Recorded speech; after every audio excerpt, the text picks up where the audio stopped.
For those of you who haven't traveled via air after COVID, this is just a heads up.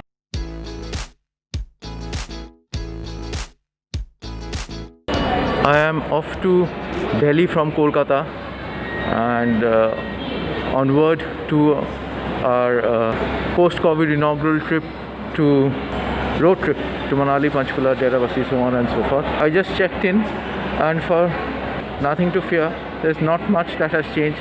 There's just this extra declaration form that you get in front of the check-in counter, and you fill it then and there and you submit it at the check-in counter. Simple form: name, address, flight number,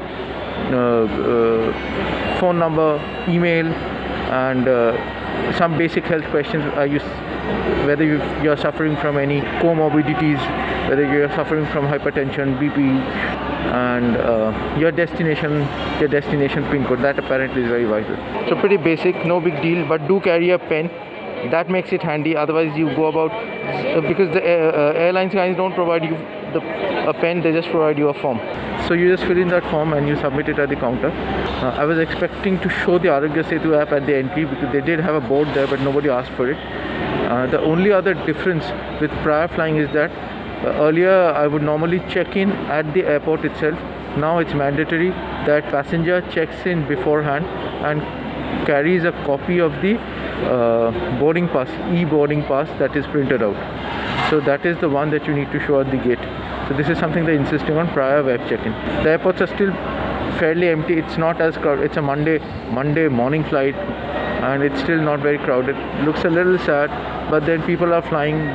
Life has to go on, and nobody looks very scared or anything. It's up to you how you deal with your safety measures. Truth be told, when you're queuing up, there's not a lot of distancing. So then one good way is that you politely make others aware that they should stand a little behind you or a little ahead of you. So, and then sort of create your safety bubble around yourself.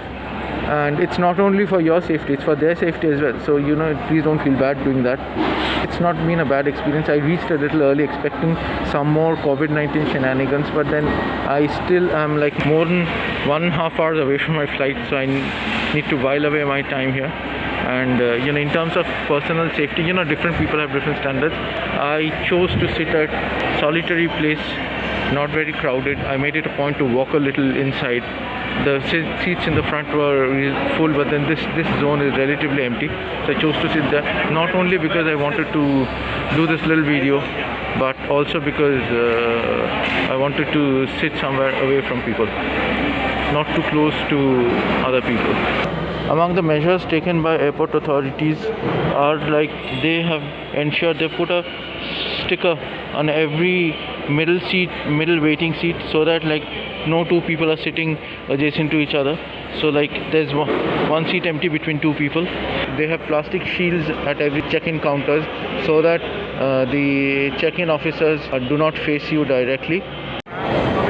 Just before boarding, I am fortified with this shield and mask from Air India, so I'm going to wear it now at the gate.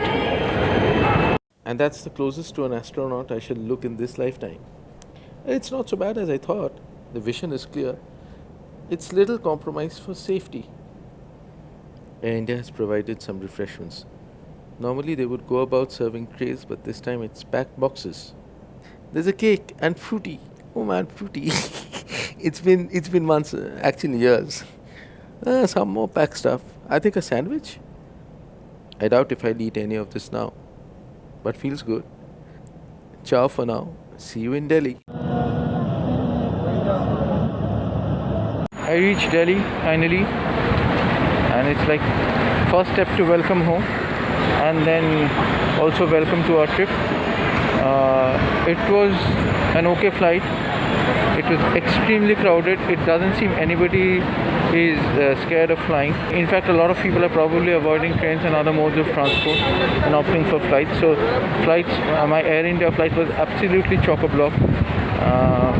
But there is really not much concept of social distancing, so that's something you've got to maintain on your own. Some people were given PPE kits. It was probably optional. Some people asked for it, but then they had to leave it back. And then There were mandatory visages and masks, and that is to carry home. Sadly, they were not insisting on people wearing these visages. Visages add an extra layer of protection and keep you and others safe.